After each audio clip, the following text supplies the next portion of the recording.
তারা বিদ্যুৎ দমকলে অগ্নি নির্বাপকের ব্যবস্থার উদ্বোধন করছেন পশ্চিমবঙ্গ বিধানসভার ডেপুটি স্পিকার রামপুরহাট বিধানসভার বিধায়ক সম্মানীয় ডক্টর আশিস বন্দ্যোপাধ্যায় মহাশয়। আজকের এই মহৎ অনুষ্ঠানে উপস্থিত আছেন সম্মানীয় অশোক কুমার মাল মহাশয়, মাননীয় সাংসদ বোলপুর কেন্দ্র। উপস্থিত রয়েছেন সম্মানীয় মহকুমা শাসক মিস্টার সৌরভ পান্ডে।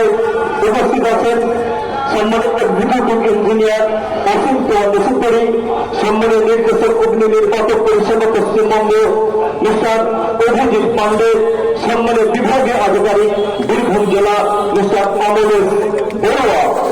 তারাপীঠ তথা তারাপীঠ এলাকাবাসী আজকে বহুদিনের ভাবনা, বহুদিনের চাহিদাকে সম্মান জানিয়ে আজ 7